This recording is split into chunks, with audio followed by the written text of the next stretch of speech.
안녕하세요. 요즘 한절기이고 갑자기 날씨가 추웠다 더웠다 하면서 감기 환자가 굉장히 많고요. 또 편도선염을 앓고 있는 분이 굉장히 많더라고요.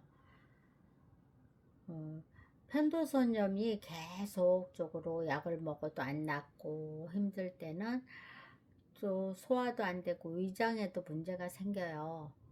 그래서 여러분들께서 편도선이 많이 진행이 되고 계속 염증 치료하고 조금 있으면 또 하고 그럴 때는 위 검사도 한번 해보시는 게 좋지 않을까 생각합니다. 왜 그러냐면 이 식도 쪽에 이게 문제가 생기면 이 식도 쪽에 문제가 생기면 식도에서 그러니까 위에서 위산이 나와서 식도 쪽으로 해서 목을 올라오게 돼요. 그래서 자꾸 목에 있는 편도가 약해지면서 염증이 생기거든요. 그래서 보면은 제가 아는 저희 고객분들도 대중에 보면 편도선염이 계속 앓고 있는 분은 병원에 가시면 계속 약만 타다가 드시잖아요. 이비인후과에서. 그럴 때 나중에 위 검사를 해보면 위에 천공이 돼 있던지 그런 분이 많아요. 그럴 때는 어떻게 하냐면 항상 위 마사지를 할 때 요 쇄골 밑에서 위쪽으로 이렇게 위쪽으로 이렇게 마사지를 해줘야 돼요. 이렇게 마사지를 해서 위에 와서 다시 12지장 쪽으로 이렇게 마사지를 해주시는데요. 우리가 소화가 안 되면 항상 위로 마사지 하는데 이게 아니고 항상 아래쪽으로 위쪽으로 마사지 해줄 것. 그리고 이 갈비뼈 밑에 있죠? 요 부분을 항상 이 위 부분을 많이 해주셔야 돼요. 이렇게.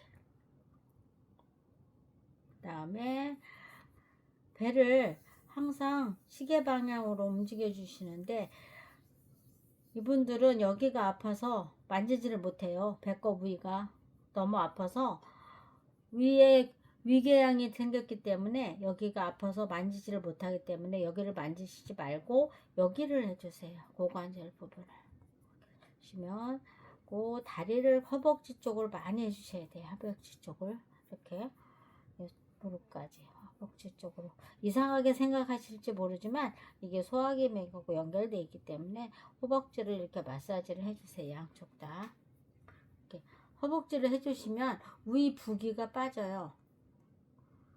딱딱하게 위에 이 상복부에 부어있는 게 빠지기 때문에 이 다리 마사지를 꼭 해주시기 바라고요. 그 다음에 팔도 이렇게 팔 있으면 요 부분을 손가락 쪽으로 자꾸 분질러 주셔야 돼요. 이렇게 장맥이기 때문에 이렇게 자꾸 해주세요. 이쪽도 이렇게 저 같은 경우 이렇게 해서 분질러줘요. 이렇게 해서 손가락 것도 분질러주고 이렇게 사이사이도 만져주고 요것도 해주고요. 그다음에 이쪽도 이렇게 해주세요. 여기를 먼저 팔다리를 다 한 다음에 배를 만져야지 팔다리를 안 하고 배를 만지면 부어있기 때문에 너무 고통스러워요. 그래서 팔다리를 다 한 다음에 해주시고 그 다음에 특히 발바닥 들어주세요. 이렇게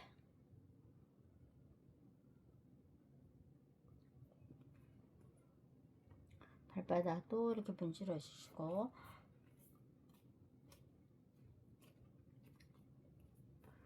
이렇게 해주시면 훨씬 가볍게 생활할 수 있고요. 그 다음에 위가 안 좋고 많이 아프실 때는 죽 같은 거보다 침을 많이 넣어서 된 밥을 꼭꼭 씹어 드시는 게 좋대요. 그래야 소화가 잘 된다니까 그렇게 드시고 그 다음에 제가 애기를 우유를 덮을게요. 그 다음에 소화가 안 됐을 때 이 부분이 굉장히 아파요.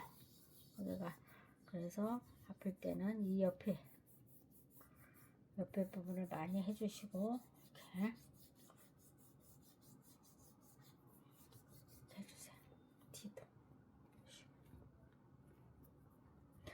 혼자 하기가 힘드실 것 같으면 옆으로 손을 이렇게 놓고 반대 손으로 놓고 이렇게 하시면 돼요.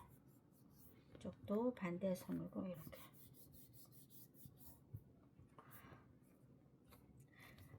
일단 위가 낳고 나면 편도가 빨리 낳고 가래 끓고 하는 것도 빨리 좋아지시니까 그렇게 한번 해보세요. 힘드시더라도 따라서 해보시고요. 오늘 날씨가 굉장히 추운데 항상 손을 많이 비비시고 손가락도 많이 비비시고 그렇게 생활하시기 바랍니다. 감사합니다.